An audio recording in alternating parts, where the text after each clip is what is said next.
मध्य प्रदेश में जिस तरह से एक के बाद एक लगातार कुछ घटनाक्रम ऐसा हो रहा है जिससे कि सवाल उठने लगे हैं कि क्या आरक्षण की व्यवस्था को खत्म करने के लिए मध्य प्रदेश को इसकी प्रयोगशाला बनाया जा रहा है। और ये हम क्यों कह रहे हैं, आज का विश्लेषण इसी पर। नमस्कार, मैं हूं नगेंद्र भाटी। मध्य प्रदेश की यदि बात करें तो पिछले एक अरसे से लगातार कुछ घटनाक्रम वहां ऐसे हुए हैं जिससे सवाल उठने लगे हैं कि क्या देश से आरक्षण व्यवस्था को खत्म करने के लिए मध्य प्रदेश को इसकी प्रयोगशाला बनाया जा रहा है। और यह हम इसलिए कह रहे हैं क्योंकि पिछले कुछ वक्त से लगातार चाहे आरक्षण खत्म करने की आवाज उठाने की बात करें या फिर आरक्षण की संविधान में व्यवस्था करने वाले बाबा साहब अंबेडकर के विरोध की बात करें, लगातार मध्य प्रदेश में बाबा साहब अंबेडकर और आरक्षण व्यवस्था का विरोध किया जा रहा है, जिसको लेकर जातीय टकराव की स्थिति मध्य प्रदेश के अंदर बनी हुई है। और यह विवाद शुरू हुआ उस वक्त जब ग्वालियर हाई कोर्ट में बाबा साहब अंबेडकर की एक प्रतिमा का अनावरण होना था, यानी हाई कोर्ट में बाबा साहब की स्टैच्यू लगनी थी। लेकिन उसका विरोध किया गया और विरोध इतना मुखर किया गया कि फिर ग्वालियर हाई कोर्ट के परिसर में बाबा साहब की मूर्ति को नहीं लगने दिया गया। अब वहां से शुरू हुआ यह विवाद। फिर एडवोकेट अनिल मिश्रा, जो कि मूर्ति के अनावरण का या फिर ग्वालियर हाई कोर्ट में बाबा साहब अंबेडकर की प्रतिमा लगाए जाने का विरोध कर रहे थे, एडवोकेट अनिल मिश्रा, उनकी तरफ से पहले तो मूर्ति लगाए जाने का विरोध किया गया। और यह हम लगातार अपनी वीडियो के माध्यम से बता रहे हैं जो मध्य प्रदेश में इन दिनों हो रहा है।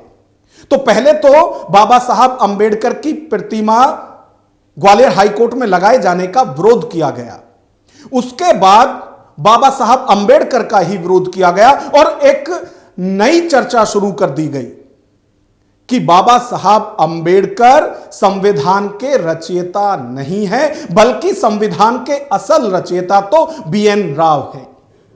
अब इसको लेकर भी बहस छिड़ी हुई है।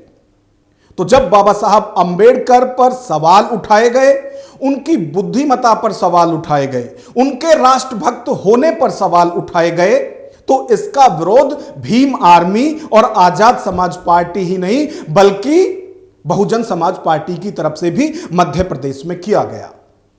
उस वक्त तमाम तरह की चीजें आ रही थी।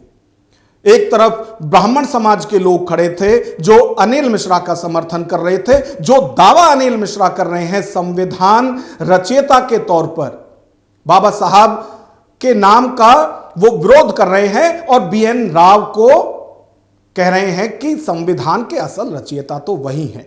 वास्तविकता इतिहास की यही है कि संविधान का जो निर्माण है वो बीएन राव साहब ने किया है, ना कि अंबेडकर जी ने। अंबेडकर जी तो संविधान को जलाना चाहते थे। उनने खुद कहा कि मैं इस संविधान से सहमत नहीं। तो ब्राह्मण समाज उनका समर्थन कर रहा था, दूसरी तरफ बहुजन समाज अनिल मिश्रा के दावे का विरोध कर रहा था।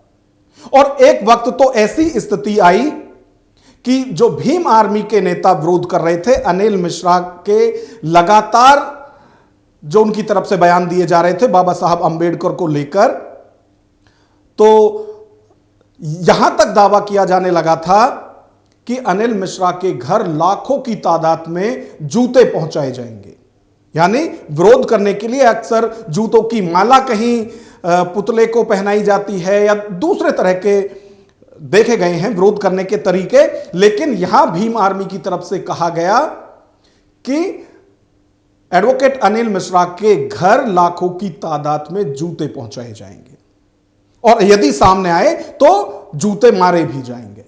उस वक्त मध्य प्रदेश के अंदर जातीय संघर्ष की स्थिति बन गई थी और दो जातियों में जिस तरह से तनाव लगातार बढ़ रहा है, उससे प्रशासन ना सिर्फ सचेत है बल्कि टेंशन में भी है कि आखिर यह विवाद शांत होने का नाम क्यों नहीं ले रहा। पहले बाबा साहब अंबेडकर का विरोध किया गया, उसके बाद आरक्षण का विरोध किया गया और यह कहा गया कि यदि आरक्षण लागू रखना ही है तो वो जाति आधार पर नहीं बल्कि आर्थिक आधार पर होना चाहिए और वो किसी भी जाति समाज के लोग हों उनको आरक्षण का लाभ मिलना चाहिए जो कि आर्थिक रूप से कमजोर हैं।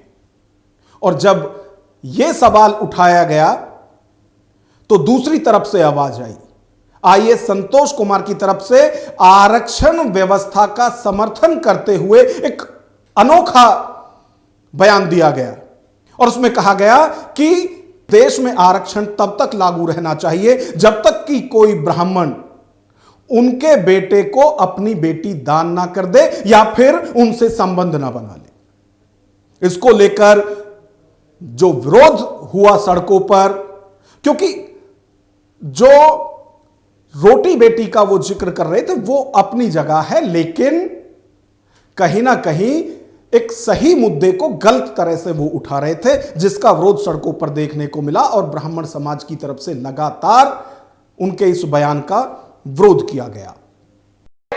जब तक कि मेरे बेटे को कोई ब्राह्मण अपनी बेटी दान नहीं करते या उससे उसका संबंध नहीं बनाते, केवल आर्थिक आधार की अगर बात है तो आईएएस संतोष वर्मा की तरफ से जब यह बयान दिया गया उसका विरोध हुआ। इसके लिए ब्राह्मण समाज की तरफ से गिरफ्तारी भी दी गई और लगातार मांग की गई कि ऐसे आईएएस को उसके पद पर बर्दाश्त नहीं किया जाएगा, उसे सस्पेंड किया जाए।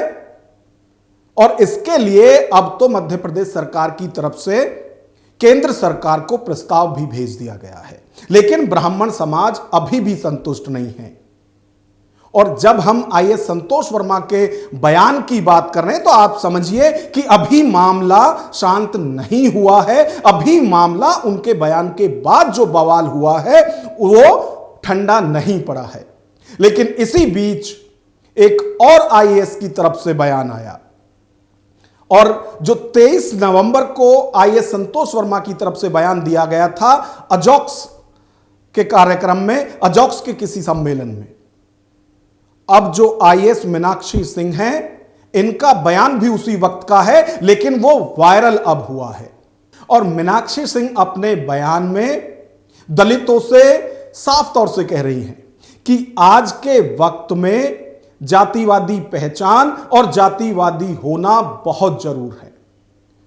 और इसके लिए वो उदाहरण भी दे रही हैं कि स्वर्ण समाज के लोगों को देखिए, वो सरनेम की पहचान के आधार पर पक्षपात करते हैं। अब वैसा ही पक्षपात हमें भी करना चाहिए, वैसे ही हमें भी जातिवाद दिखाना चाहिए। एक बार मीनाक्षी सिंह का भी बयान सुनिए। तो अजाक्स को केवल हम लोगों को केवल हमारे संगठन तक नहीं, हमारे समाज तक जाना होगा और समाज को जोड़ने के लिए सबसे पहली दूरी हमारा परिवार है।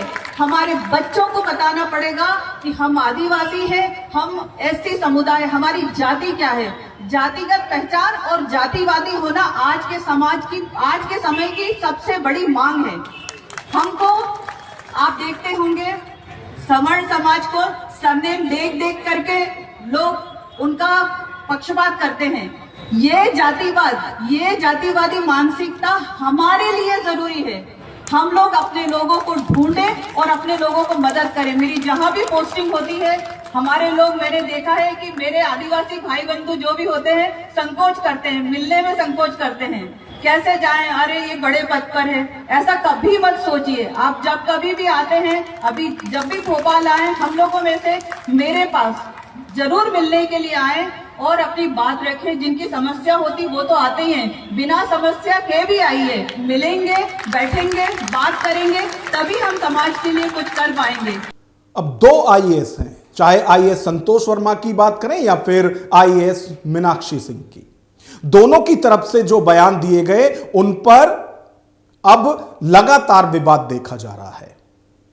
अखिल भारतीय ब्राह्मण समाज के मध्य प्रदेश इकाई के अध्यक्ष हैं पंडित पुष्पेंद्र मिश्र। उनकी तरफ से तो मध्य प्रदेश सरकार से मांग की गई है कि ऐसी विचारधारा के अधिकारियों की मध्य प्रदेश को जरूरत नहीं है, सरकार को जरूरत नहीं होनी चाहिए, क्योंकि जातीय भेदभाव के आधार पर ही यह अधिकारी फैसला लेते होंगे।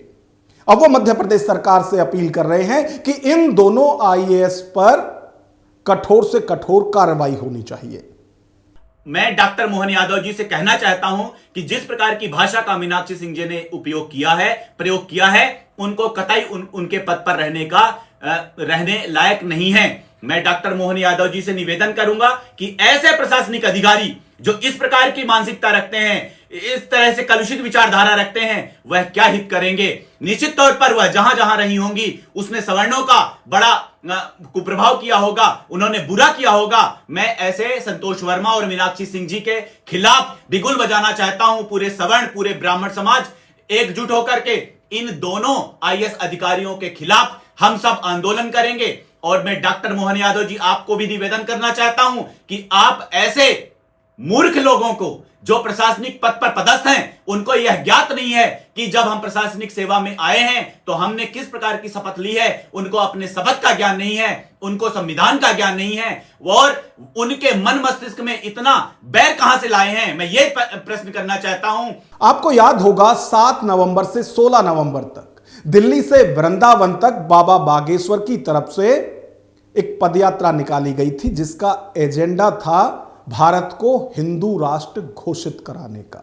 और उसमें लगातार नारा दिया जा रहा था कि जात पात की करो विदाई, हिंदू हिंदू भाई भाई।